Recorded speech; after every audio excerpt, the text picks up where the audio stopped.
Hello, everyone, and thank you for joining me again today for the Finding Hope After Loss podcast. Make sure you check out the Journey for Jasmine Etsy shop if you haven't already. There are customizable keychains and bracelets available. There's over 30 different bead options, and each bead represents a specific part of your journey to motherhood, including infertility and loss. There are beads for things like PCOS, endometriosis, miscarriage, ectopic pregnancies, chemical pregnancies, stillbirth, IUI, IVF, embryo loss, so many different ones.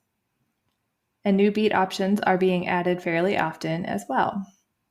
There's also birthstone versions available that you can use to represent your baby's due date, birth date, or angelversary date. So definitely go check that out. Today I am talking with Tanya and Ken, who lost their daughter Riley due to a cord accident. Their loss inspired them to start the nonprofit Riley's Resources. The nonprofit provides comfort boxes and resources for parents who are going through pregnancy and infant loss. Hello, everyone. Today I am here with Tanya and Ken. Can you guys tell us a little bit about yourselves? Sure. You can go, Ken. Yeah, nice to meet you, everyone. My name's Ken. We're from Norwalk, Connecticut. We live in Norwalk, Connecticut. We've been married 6 or 7 years. Know each other since we were in elementary school. That's how we first met. Reconnected after we were both done with college. We've been on our lost journey, if you will, for about 2 years now. We'll have to tell you more about our daughter Riley, but we lost her on April 11th, 2021. And it's been, a mental journey ever since that day. It's kind of a before and an after. And, every day we're living the after and trying to deal with the emotions as time kind of creeps by a little bit more each day. Yeah. And I'm Tanya, as Ken said. We've known each other for a really, really long time. We live in Connecticut. Some things that we like to do, being in the Northeast, having the four seasons, getting out, and being with nature. So going on hikes, going running. Ken has run a bunch of different marathons. I ran one with him, I think back in 2015, which seems forever ago. But yeah, just we're glad to be here and chatting with you, Sarah.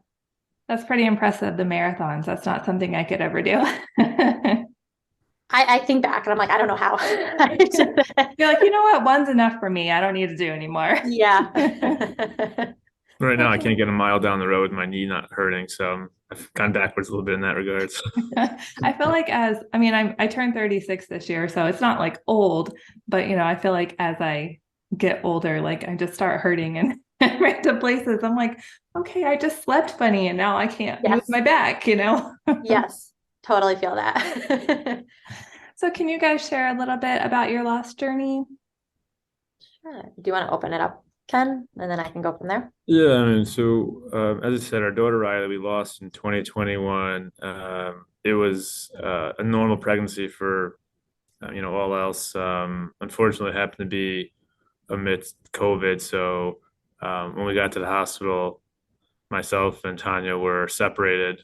Kind of super ignorant. I kind of knew of stillbirths, maybe. I'm not even really sure if I knew what that word really meant beforehand. But everything seemed fine, going to the hospital. Tanya went up. I was in the car just kind of waiting because I wanted to do all the COVID protocol. And I think even, I got a text message like they can't find a heartbeat. I still didn't exactly know what that meant. Like it seems so silly looking back now, but I was like, okay, just like in my mind, let me know when they find it. Like that was my thinking. And then, we got up there, we found out that she had passed away. We don't exactly know when, but probably very close. She was at 40 weeks. So we were going expecting to bring home, baby. We had at that time, and we still have her as an older daughter. She was probably, I guess, 2 at that time. She's turning 4 now. So we kind of had a successful pregnancy, although there are obviously, issues that we ran into with her. Everything ended up fine. And so, I remember going into the hospital room and like the image I have is just of like almost wearing foggy goggles. Like the outside is very blurry. And I kind of remember seeing the doctor. She had these glasses on and trying to explain it. Um, Even some of the reactions I had that day and text messages to people, I still don't think it like fully sunk in. I'm not sure it fully has yet, but more and more so, it's coming to the realization of what happened, and um, whether you use religion or fate or whatnot, just running into really bad luck, and it's obviously changed us, forever. Yeah.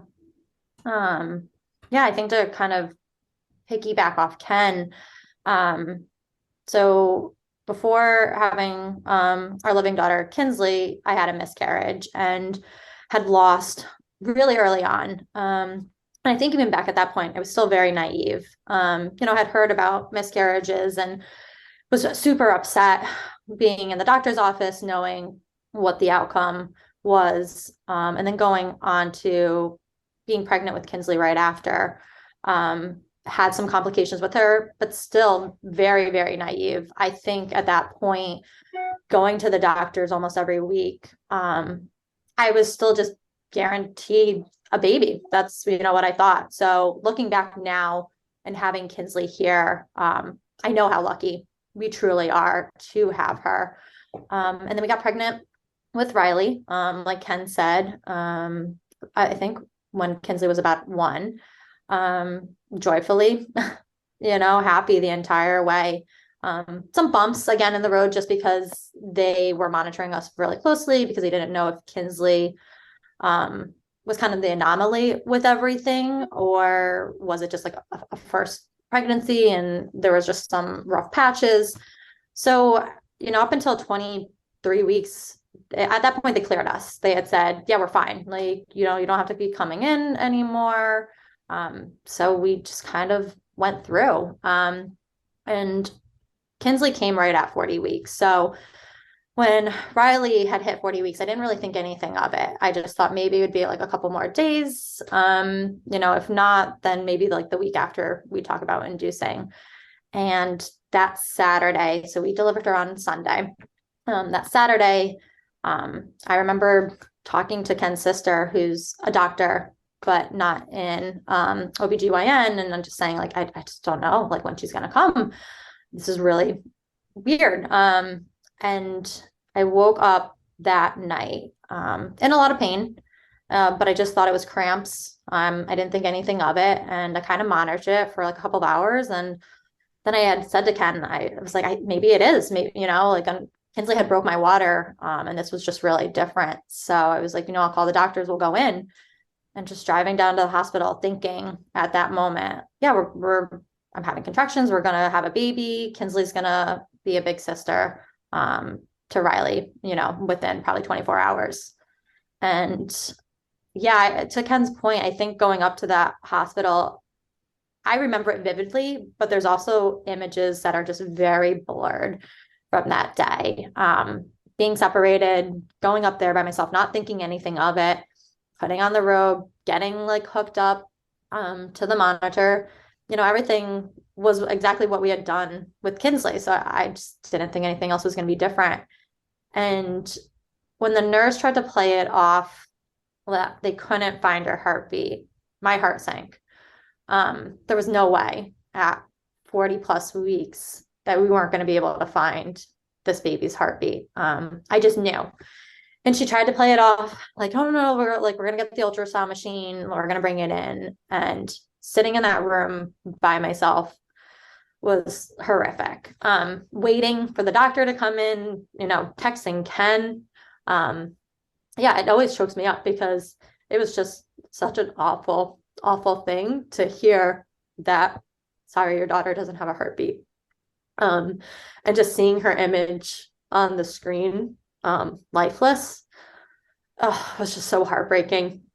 And calling him, I don't even remember what I had said to him. I think I just said to what his point was, they can't find her heartbeat, and you need to like get up here. And it was, I was full-blown contractions at that point. We were talking through it. They were like, in a couple of hours, you're going to deliver her. We might not know what happened. There's a lot of chance, the percentage is really high sometimes with stillbirth until you do an autopsy. So a couple hours later, we delivered her. And the doctor at the time was like, I think I know what had happened. And when I delivered her, her umbilical cord was wrapped around her feet and ankles.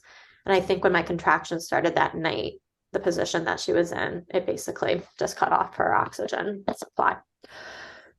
So it's just one of those things where it's such a freak accident at the very, very last moment. Going through an entire pregnancy, coming home and without a baby and trying to explain to a 21-month-old, the baby that was in my belly is no longer there. It was tough. It was something I think we never ever expected in our life. And to Ken's point, it has definitely changed us, for sure. Thank you so much for sharing. I know it's hard to talk about. Yeah. Sometimes it kind of takes you back, like to reliving those moments. Yeah, it does. It's just one of those things where you don't think it will until you start talking about it, and then everything just floods back up to the top. I feel like, it doesn't matter how many times you talk about it too. Sometimes you're okay, and sometimes it just hits you. Yeah, yeah. So I imagine COVID, obviously complicated things with, him not being able to come to appointments and that kind of thing. So were you able to go to any appointments with her, or did you have to, sit out on all of them? It was definitely more limited. I remember, I think for the 20-week, big checkup one, it was quote unquote a big controversy just to let me in, because there were vaccines at that time, I believe, rolling out, but not fully, or maybe not even quite yet. Yeah. But yeah, it was a big deal. So most of them I didn't go to. I didn't think much of it because I kind of assumed everything was going to be fine. Yeah. So it definitely wasn't as involved probably as I normally would have been. And we can talk about it too. We have a living son now, and for his, I was definitely way more involved, making sure we were going to every single appointment together. Not that it would change anything, but just to feel that level of comfort. But there was definitely a disconnect, and up till the end, I wasn't there, unfortunately, for those moments when Tanya had to find out. It just kind of was like rubbing salt into the wound. Yeah, I think it's hard enough hearing those words, but having to hear them by yourself because of, I understand why they had their protocol, but it seems stupid sometimes. Looking back at it now, I'm like, that was just, I think, the worst decision, possible, because going forward, you just never know. It's just one of those things. So yeah, I think I understand to your point too, the protocol, but to not be able to have a support system there once hearing those words, it was gut-wrenching. So after your loss, did you both receive support from family and friends? Yeah, it was a mix, and I've heard it so many times, and we fall into the camp. There were some people who kind of really stepped up, some people that fell back, some of the ones we expected to be there weren't, and some people we didn't expect kind of continue to step up. So, kind of back to not realizing, I think, the consequences and how things changed after that day. Some of who our friends were, we never had falling outs, but I think we grew closer to some people, further away from others, and as we met people in different support groups and whatnot, we almost started to become closer to them because they were someone in the same boat. And as much as we, love our friends that we don't on a daily basis, we were just in a different mental spot. Sometimes it was challenging to be with them, when we were kind of so much pain. Yeah. Yeah, and I think, that was something one of the nurses had told us in the hospital, like right before we were leaving, was, I want you to be prepared that you are going to have some people that are going to be there for you, and there are people that you think are going to be there as your support system might not be. And I remember hearing those words thinking, oh, okay, like kind of one ear, one out the other. And those weeks, some months, even years, we're 2 years out now at this point. It has changed some of these relationships, not better, not for worse, just changed. And I think the moment that we lost Riley, we became different people. Like the old us is kind of forever gone. And we've become these new people, new parents, new way of like looking at things in life. And I think stuff like that changes, and people who haven't experienced, thank goodness, because we never would want anybody to go through that, just can't relate to it, can't put themselves in your shoes. And I remember those first months feeling like angry about it because I wanted them to like totally understand what we were going through. And it took us, I would say, right, months and months to kind of realize like they're just never going to. And that's okay, because they shouldn't, because they haven't experienced that. But there's other ways to show up. There's other ways to support those people. And I think from that point on, we were very open to talking about it because Riley was such a big part of our life. She's our daughter. She's unfortunately not here because of that loss. But we wanted to be open so other people could know what to say to lost parents, what to do, how you can help, how you could support. Because I think if you don't have that, and society has created that bubble of like kind of silencing out that stuff and like putting grief to the back burner, we just didn't want that to happen to other people. Yeah, I think that's really, really important to, let people know exactly what it is that we're going through after loss so that they can know exactly how to respond, because you're right. They'll never understand because they haven't been through it. And yeah, thank God they haven't been through it, because we don't want them to, but no, yeah, it's all just complicated. There's really so many layers to it. And, I think, and you would probably understand too, Sarah, it's just like, there's these layers and the layers just keep peeling back like months and years later too. And things that you didn't think would kind of take you back for a second. You're like, oh my gosh. And it just kind of unravels from there. I feel like people think, even with something as hard as losing a child, that, as time goes on, we just kind of get over it or, forget about it. And it doesn't, it just becomes different grief. Mm-hmm. Yeah. So I know that, the experience of a lot of lost people, like going through the loss, trying to word it, it depends on like your doctors, like the hospital you're at. Some have not a good experience, but like as good as it can be, with their care. So did you receive like good care with your doctors, with the hospital stay, with the nurses, like throughout your experience?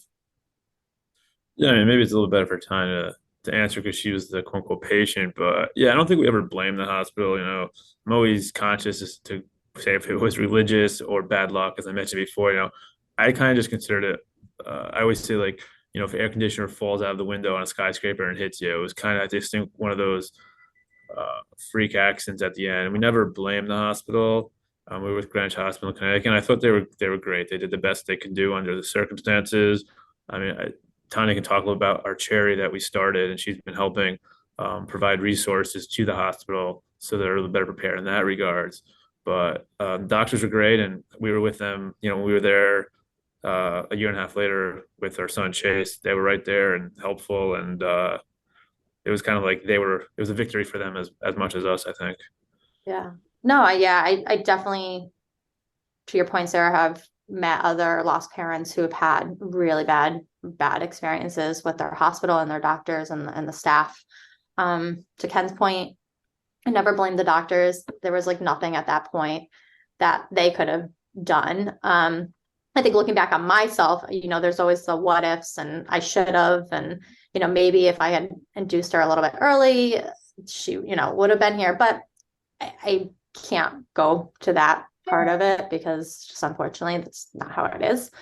But yeah, no, they were really supportive. I think one of the things that when I had talked to them after, because in that moment, never experiencing losing a child, there was a lot of things that I think could have been implemented and just talked about, things of like, I remember being like, do I get footprints, like handprints? Like there was just these random questions that I'm like, can I get photographs? Like, and I don't think it was the staff's fault. I think at that point it was from top down that didn't implement, like making sure there was kind of these checklists in place. Like when parents have lost a child, these are things that we offer. This is things we can do, instead of me kind of being the one like navigating this on top of like processing that we just lost our daughter a couple of hours ago.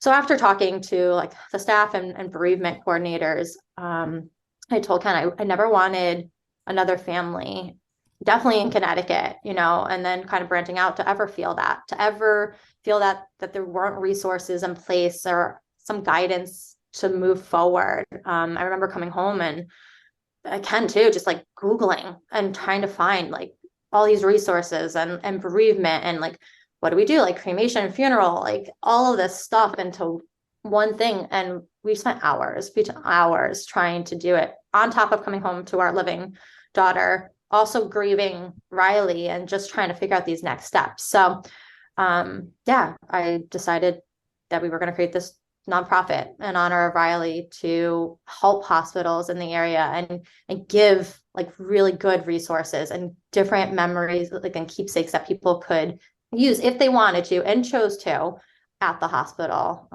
when they wouldn't be able to bring home their baby or babies. I think that's amazing that you're doing that in her honor. Thanks. So what kind of things do you include?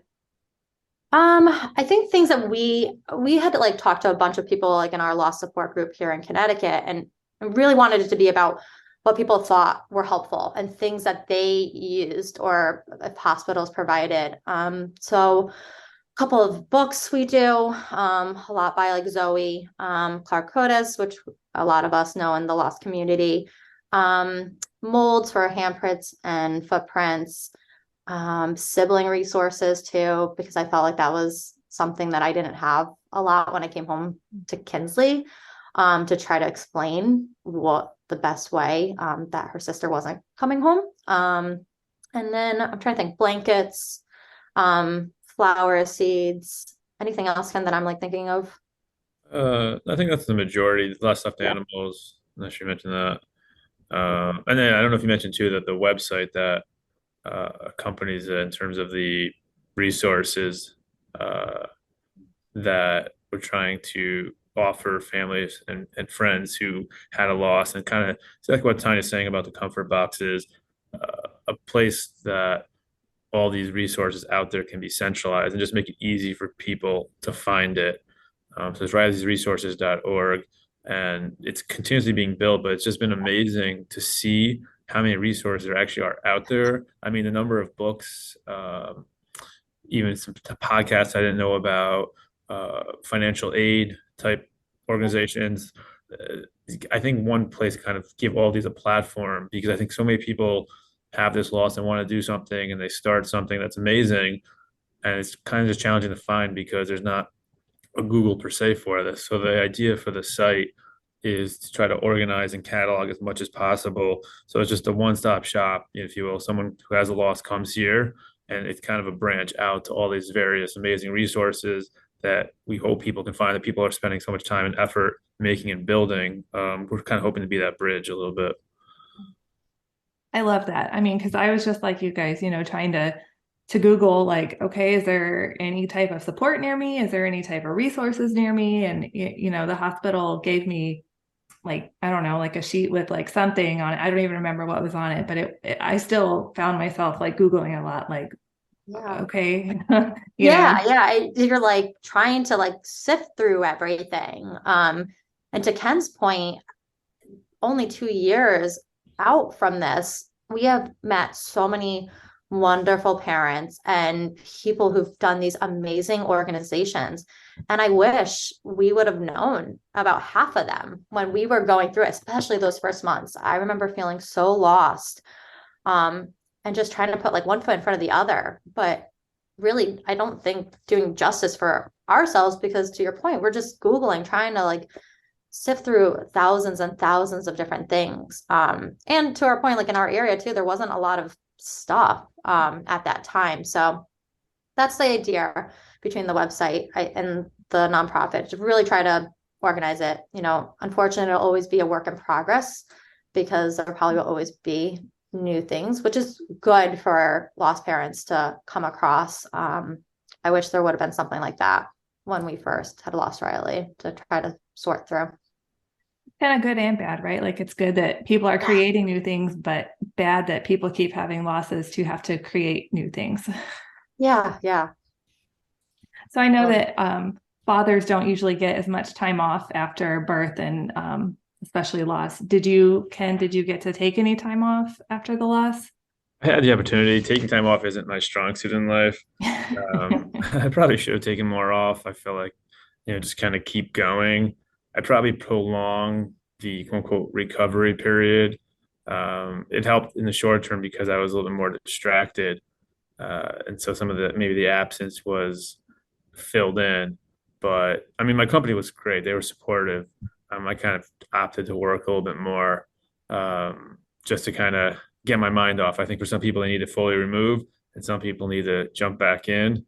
But as I said at the beginning, it may have maybe prolonged that period where I was able to kind of come to some type of acceptance and terms, and always say move forward, not move on, but get to some decent mental spot on a day-to-day basis where you can kind of go on and try to live a quote unquote normal life and not think about your loss, every single waking moment. Like, at the beginning, I'm sure all the lost parents do.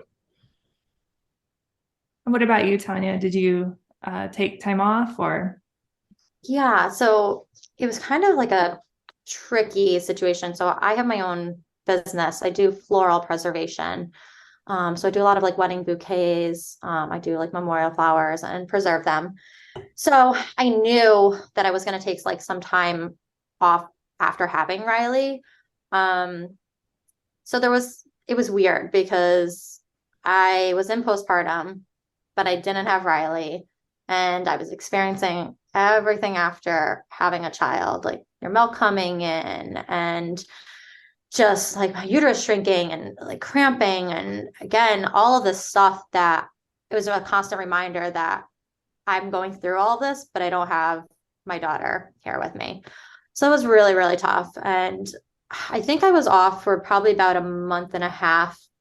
And I realized I probably should maybe jump in a little bit, like get back up. At the time, a lot of my clients didn't know. Like all of our friends and family, I was very open about it, like on my personal social page, but I hadn't mentioned it to anything to like my clients. So I kind of just jumped back in probably a month and a half or 2 months in. And the first person that contacted me was a woman that her husband had suddenly passed away. So it was memorial flowers. And I'd said to Ken, I was like, oh, I feel like this is gonna be really, really tough, but I'm gonna do it. And we were chatting, and she was so emotional. And not that I wanted to bring it back to us because it wasn't about us, but I wanted her to know, like, I truly understood what pain she was going through. And so I quickly explained to her, like, we just lost our daughter. I understand. And we actually have been friends ever since. And so I was kind of glad that I did take that leap to get back into it. I slowly did it. I didn't go back full force, but I think it was good for me because I was, especially like with memorial flowers, doing something that was a constant reminder that they'll have a keepsake for their loved one. And ever since then, I've done a lot of child loss and baby loss ones, and it hits different. Not that I don't like doing like wedding flowers, but I know how special that piece is for that, or going to be for that person. And so I was glad that I did take the little time, but I also wanted to get back into doing some work and helping others too. It was something that I felt good about. And that brought me a little bit of happiness during this really, really tough time. Sometimes I feel like people like that come along for a reason, like that would be your first one back. Yeah, I look back at it, and not that I wasn't into signs, but I'm totally into it now.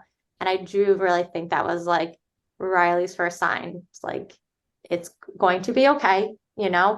I'm okay. And, I want you to do something that you really love and enjoy. Do either of you ever feel like you get signs from Riley? Actually, Ken, you've never mentioned if you ever feel like that. Not as much as you. Yeah. Yeah, I think I don't like to overinterpret things. Even sometimes I think, oh yeah, maybe that is a sign. But I think my inclination is to say it's probably just chance. I don't feel like I get peace necessarily through that, but I know Tanya's always mentioning like white butterflies, and now our daughter says it too, which is really cute and adorable. So it makes me happy kind of when I when I see or hear it through Yeah. them, because it kind of gives me a little bit of a connection.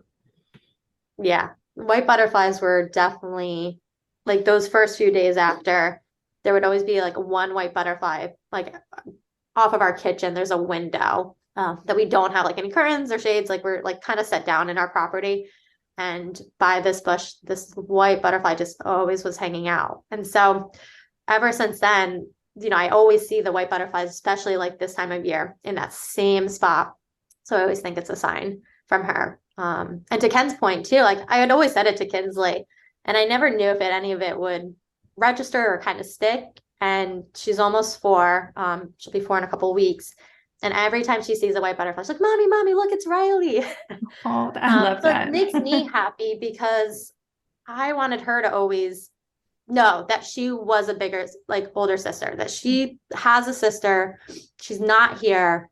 But I do, I feel like she's really connected to her. And I think you feel that way too, Ken, right? At this point. Yeah, it's a lot better, even if she's a little bit confused, but she's getting less and less confused each day to build that now. So it's just naturally organic as she grows older to understand, about Riley's passing and the family structure. I think is the for us it was the right way to do it.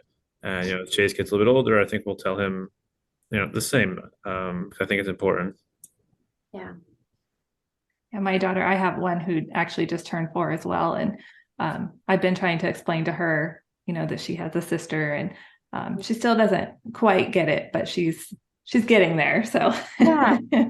I think it's, they always said when we had talked about like children and grieving, they're like, it's up to you, like what you want to do. And I remember having that conversation with Ken of saying like, I'm gonna talk to her about it. It's definitely tough for Ken to mention Riley's name in front of Kinsley. I don't know, probably for the first year, right? Yeah, I mean, Or I didn't like, go into the nursery. It was closed down the day we came home, and I didn't go in for well over a year. I just was yeah. like, no, I'm not gonna I'm not gonna face this right now. Yeah. And so I had decided that we were gonna try to talk to her as much as we could to a 2-year-old and explain at that time what, Riley just wasn't going to be able to come home. We had said that, she had gone to heaven. And now, which again, I to Ken's point, I don't think she fully understands, but she does know. She was like, "Oh, mommy, Riley passed away because of the umbilical cord." I said, "Yeah, yeah, it just was a really bad accident. And she wasn't able to come home." So I think if we're kind of building on these blocks per se, like over the years, she'll kind of be able to like connect and piece everything together. And to Ken's point, I just wanted her to be able to know that we, they do have another sibling, that she's unfortunately not here, but there's other ways that we can honor them and remember them. And she sees what we do for the charity. And she saw me do something a couple of months ago for somebody that I actually had worked with many years ago, who literally, I guess I was the first person she texted and was like, "I'm in the hospital and I'm losing my baby." And I drove almost an hour and a half, Ken, I think, to the hospital. And Kinsley saw me that morning saying, like, "What are you doing?" And I was putting together the comfort box. And she was like, "Make sure that they get this." She's like, "This is like really special." And so I had, I said it to her teacher when I dropped her off, and I was like, "I'm just giving you forewarning, like she might talk about it." Like she saw me putting together like the comfort box. And they're really great there. They've known from day one about Riley. They include Riley in everything. Kinsley talks about Riley to her friends at school, which again, I think the other little preschoolers are like, what? And so I don't know, it just makes me happy that she feels Riley's presence and she talks about her at such a young age. So that was something I just wanted to kind of instill from day one. I love that. I love that she talks about her and gets involved already in what you're doing. Yeah. Yeah. And I hope she sees like, and Ken and I, we've had like a couple of other family losses the past couple months, like older adults, and we've taken her, and I think the culture back then, like even like my grandparents are like, "Oh, you're bringing her?" And I'm like, yeah, like she doesn't have to like be right there, but I want her to be able to like understand it's okay to be sad. It's okay to, cry and be like, she saw that from day one with us after we lost Riley.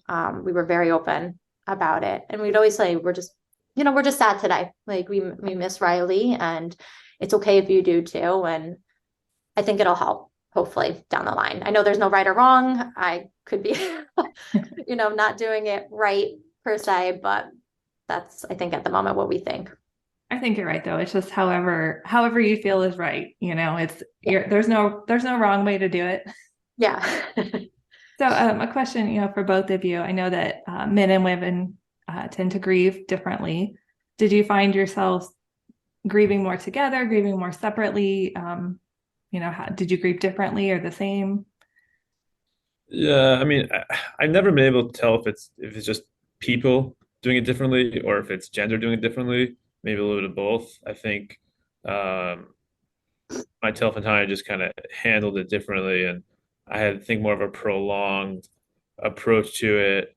I probably, if it was just me, would have, I don't know if I would say bury it, but kind of contain it more and kind of try to march on with life. And I feel like Tanya's done a lot. She was kind of the cheerleader for the charity, reaching out, going on podcasts and whatnot. She's kind of the architect behind that. And so I think it's good because I think a lot of people, and probably more male than females, would take my approach and kind of just keep going on and kind of blend back into society. And so I think this effort to talk about it and do the charity and locate the resources and visit the hospitals and talk to people. A little bit went against my grain, but I think it's been really helpful. But I don't think I was, especially at the beginning, as kind of vocal. I don't think, my family necessarily chats about it regularly.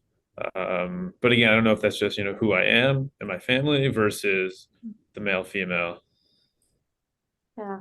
Yeah. I think we definitely did. We grieved together, I would say those first few days, those weeks, those months, like even that first year. I think our approach to grieving was different. And to Ken's point, I was probably very vocal. That week after we had lost Riley, I hadn't jumped on social media and people knew I was full term. And so we're kind of waiting. And I've always just been very open about like our life and our family. And so I said to Ken, I was like, I think I'm going to post. And he had said, like, I'm going off social media, like I'm not like writing anything. And I would just remember thinking, like, I want to share about what happened because we've been so open and honest about everything else. And I knew at the time, not as much because now looking back at it, how many losses there actually are every single day, which is truly, really sad.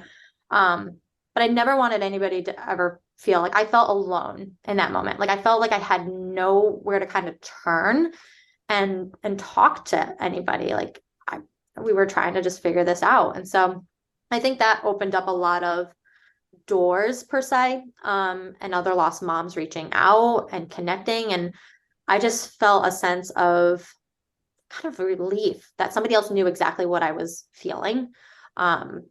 Because no one else really around us could. Like our family or our immediate friends, they had never experienced it. So yeah, I think that to Ken's point, we had closed down the nursery. The door stayed shut for a really long time. I was able to go back in there quicker than Ken was. I want to say probably 6 months. Because Kinsley kept asking about it too. She was like, why can't we go in there? And it was like, well, we can. Because she was a big part of it. Like she helped us put the stuff together in the nursery and she watched me like paint it and all of that stuff. So I felt like it was the right time for me to go back in there with her. And we would just go through. She had stuffed animals and books. And so we kind of like played in there. And I felt that that was comforting for me, but I knew for Ken that wasn't. So I would always shut the door and make sure that like we were in there, it wasn't open. And then even to the point, like when we had our pregnancy after loss, I had said to Ken, I was like, we have to go in there, like together, we have to do this. I said, I've been really comfortable about going in there for, I guess it was, I don't know, a year then at that point, right? Because with Chase, yeah, doing that stuff. But I was like, the one thing I can't do without you is put Riley's clothes away. I was like, I just know I'm gonna need that support. Everything else I can do. I'm okay. And I was okay with him. I didn't look at it like a bad thing. I just knew that we grieved differently. And I think he understood that I did too. So we kind of kept that neutral space. But that was the one thing that I had said to him. I said, whenever you are and ready, I need you to do that with me. Not that I want to get rid of them. I just need to place them away and make sure that they're in really good care. So we can kind of make this space for Chase too, as well. Yeah, that I had a hard time going into my daughter's room as well. So I completely relate to that. I had to ask my husband for help with that too. Yeah. I don't know if that was just the last piece that I felt like I was kind of taking out. And we kept everything the same and we kept a lot of the stuffed animals. I remember talking to my therapist at the time being like, I don't know, I'm having a really tough time. Like that's the one thing that I'm gonna cry and just know that not that it's not gonna be hers. Cause when we first had brought Chase home, I had always said Riley and Chase's room, Riley and Chase's room. Because I wasn't ready just to kind of say that it was his room. That was what we had made for her. And not being able to ever put her in there was really, really tough. Were you able, I mean, I know, one's a girl, one's a boy, but were you able to reuse any of her stuff for him, like the decorations in the room or anything? Yeah. We kept pretty much everything the same. The only thing that we had changed at the time, we had this light pink wallpaper as an accent wall. So I kept the same exact pattern. They just had it in a light blue. And so we switched it over to light blue. So it still reminded me that it was Riley's, but we had just changed the color of it. Oh, I love that you were able to use the same thing. Yeah. I think that was something that you had suggested, Ken, right? Of us just switching over the color to it. Yeah, actually, the pink is still technically there. We just put it on top of it. Yeah, So I know it we have is. Yeah, it's under a there. silly That sounds point, way but easier. I like the Yeah. fact that it's still there. It's it's not, you can't see it, but it's No. still there. Yeah, Yeah. but you guys know it's there. We So know it's there. Yeah. Yeah. And everything else is pretty much the same. A few little accent things that we wanted to give to Chase, because we also wanted to make sure had a really tough time with that, pregnancy after loss, because I just always thought, well, we're not guaranteed to take him home. We made it to full term. What are the chances of me actually? So it was tough. And I think towards the end, I finally was like, I need to be able to do stuff for him too. I did so much for Kinsley and Riley that I never wanted him to not feel that, that I didn't care. It was just a different pregnancy. It was really, really tough. So when you were thinking about trying again after your loss, were you on the same page? Was one of you ready before the other one? How did that work? Yeah, I mean, I think this is definitely a separation of guy and girl because it's more burden on the woman, right? I was definitely ready, hoping that this would fill a void and bring that peace and happiness. In a lot of ways, it has. But I think the reality, although I even knew back then that it was a bit of a fantasy, it wasn't going to fully quote unquote heal you. And so, kind of the loss and pain is still there. But I think being able to see, our living son puts me a little more peace. And so I was kind of anxious to try to get back to that point. But, I was a bit of a passenger at that. So I was trying to, I don't want to say get there as soon as possible, but with the understanding that, it was really on Tanya because she literally was going to carry the burden. Yeah. Yeah, you definitely were. I think in that hospital, the nurses had said if you want to be back here one day, you will. And kind of left it like that. And I remember being like, oh, I'm never doing this again. At that point, I was set that there was no way I would ever try to go through this again and have the heartbreak of losing my child. Where Ken, I remember you saying, you're yeah, I believe those nurses, we are going to be back here one day. After. And I was just the total opposite. I was like, no, there's just no way. And it did. It took me, I don't know, probably 6 or 7 months to finally like even like think about it. And not that I didn't want another living child. It was just I didn't want to go through all that heartbreak again. I didn't want to have to like go through every like day knowing like, is he or she alive? Like, am I going to be able to like bring them actually home? Like leave the hospital and bring them home. Like not even be in the hospital and deliver them, like take them home. Because after being in support groups and hearing about so many other losses and kinds, it terrified me. And it was really scary because not only did I think like horrid accidents at that point, but everything else that could possibly happen to your baby or babies. So it did. But Ken has always been really supportive, always like, it's kind of in your court. Like, this is like how I'm feeling. I would love, like, to have one. And it was essentially like me at the end of the day, knowing like, I'm willing to try this, even though this is going to be really, really hard. And it was. Yeah, that's the good and the bad thing about the lost community, and knowing that you get to hear other stories and know that people are feeling the same way as you, but then you also know every little thing that can go wrong, and it is terrifying. It's so terrifying. It's, because that's like everything I always thought of, like when we were going through his pregnancy. I'm like, well, like I heard so and so say this, like, oh my God, now I need to have the doctor like check this and all of it. But our team was really good, like really, really wonderful. Like we had told them if we were going to try, we needed their support with like XYZ. And that's what it was going to determine if I had stayed with the team or not. If they were going to be really supportive with this pregnancy after loss. And every doctor on that team, they've seen us, unfortunately, because with both pregnancies before Chase. But they were on board. They said whatever we needed. A lot of them gave me their cell phone and was like, if you need to text, you text me, like you let me know. And one of our big things was talking about an early induction. If he looked okay, like if everything looked okay, were they on board to do that? And they were.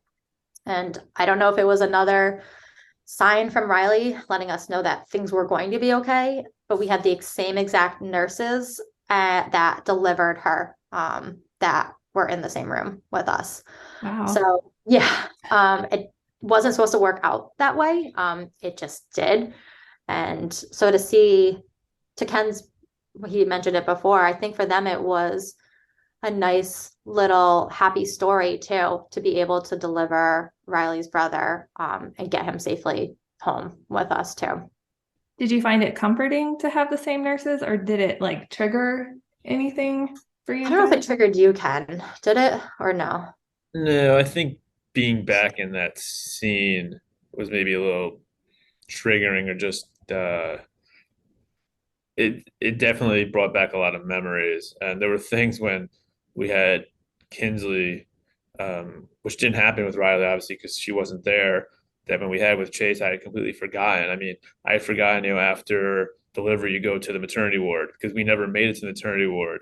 I think seeing that wing, and I remember the coffee machine. I was like, oh my God, I remember this coffee machine. I was like, almost like getting there was like a small victory because we literally weren't able to get there with Riley. So it was certainly triggering in some ways, but at the end of the day, I was also kind of like happy that we were able to go back there and have a quote unquote successful birth.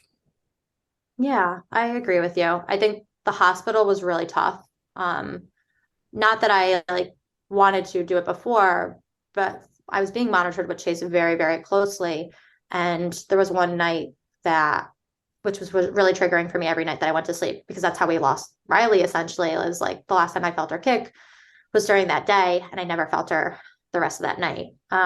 So during the pregnancy, anytime I didn't feel him move, I like had a Doppler, and like I remember one night like the Doppler like couldn't find it. So I like called the hospital and I was like, I need to come in. Like I need to come in. And walking on L&D it just was flashbacks. I remember like being there, not even like Kinsley's pregnancy. It was all Riley, just all of me like walking in and signing in and going to the room. And again, I don't know if it was assigned because I truly look for them. But the nurse that was on was the same nurse again who had delivered Riley, and then had walked me in to set me up to do an NST. And she was like, it's okay. She's like, are you okay? And I'm like, I'm not okay. And so she sat in the room with me and we did the NST. She like went over everything and she was like, we're gonna keep you hooked up for like a few more hours and then we'll send you home. Like he looks okay. And then yeah, she was the same nurse on when we delivered Chase. So I remember her crying. I was crying, like, it was really emotional, but the nurses never triggered me. I think the doctors never triggered me. I don't think the nurses triggered me. It was just stepping back on L&D and just having those really rough flashbacks of that we didn't get to bring her home. And walking back down the hallway, which I'm hoping hospitals start improving that stuff too, but like walking back through L&D, like, and I think it was a blur, but I don't remember hearing babies crying or like other like parents, but I could have seen how that would have been a really bad trigger if we did, basically walking back through L&D and not having Riley with us. It does seem kind of cruel to have to, give birth in the same space right next door to people who are having their healthy living babies. Yeah. I really think hospitals, like all across the country, need to have that separate wing. They need to have those separate rooms because, it's just not fair to put it in really simple terms to, like you said, to have to walk back through the same floor that everyone else is getting to bring home their babies. I remember the elevator ride down. She was in the wheelchair, and you have the little overnight bag. You get to the car, and we had like her name sign and her little bag in the car that we hadn't brought out. That was like, like the worst of the worst. Like it was like only up from there because at that moment it seemed like impossible to get kind of worse and more painful than that moment. Yeah, I do forget that. Yeah. Oh, is there anything else that either of you'd like to add or share? Just that, it's been a long 2-year journey. And I think if you had interviewed us a month or a year after, we'd have maybe slightly different answers. I just think it's important to keep in mind that perspective changes over time. And as we're learning to live with the loss and move forward and have a family. It's a journey. And some days, we're good and some moments we're good and there's triggers back. And life still gets in the way. So you have your daily grind and you try not to get frustrated and upset because you realize now after your loss, the greater, meaning of life and what's important and not. And so I think it's just that daily battle as time goes on to keep grounded from, that loss that we did experience while still trying to, live your life and try to make something of it. Yeah, I would agree. I think it doesn't get better, which a lot of us have heard in the loss community. It just gets different. And I don't think I would have felt that way those weeks and months after we had lost Riley. I remember thinking, it's just how are we going to do this? Like, there's just no way. But it is true. Like I know other lost parents had told us that were kind of years out from when their child had passed away or baby, saying that like it's not gonna get better, it's just gonna get different. And you'll see as the months and the weeks and the years go by, and how your grief changes. And to Ken's point, what triggers might set you off. And yeah, just kind of putting one foot in front of the other. And that your children and babies are always a part of you and your family. And there's just different ways to honor and remember them. And that's kind of what we've chosen to do with Riley and have her always be our daily conversations. Like, she's always a part of our lives. And I wish she was here. But it's just unfortunately that she can't be. Well, I want to thank you both so much for coming on today and sharing about your story. Thanks so much for having us. Thank you so much, Tanya and Ken, for sharing your story and sharing about your Riley with us. This is actually the first time that we've had a lost dad on the show, and I really love being able to hear things from the father's perspective. So often the mother is the one who gets most of the focus and attention, though I realize not even all moms get the support that they need. But fathers feel they can't get upset or they can't show their feelings because they have to be strong. They have to be strong for us, strong for their family. But the truth is that they are hurting too. They lost a child just like we did. How could we possibly expect them to not be hurting after they lost a child? Lately, I've seen more men speaking out and sharing about their experiences, and I think it's so important for them to continue to do so. I've seen some podcasts, support groups, and other resources specifically for men going through the grief of losing a child. So this is a reminder to check on your husband, your boyfriend, your partner. Ask them how they're doing. And remember that we all grieve differently. We may need to grieve separately at times and together at other times. The important thing is that both partners are able to grieve in a way that is most meaningful and helpful to them. I know it can be really hard sometimes when we want them to grieve the same way as us. And we think that because they're grieving differently or maybe not showing their grief like we do, that they're not grieving at all. But the truth is that they're just grieving differently, and some people just show it differently. And it's okay if we have to do things differently sometimes. It doesn't mean that you don't love each other. You are both just hurting, and you need the time and the space to figure things out. Don't forget to subscribe so you don't miss any future episodes. If you like the show, please consider leaving a rating or a review on Apple or Spotify. Thank you so much for tuning in, and remember, we are all in this together.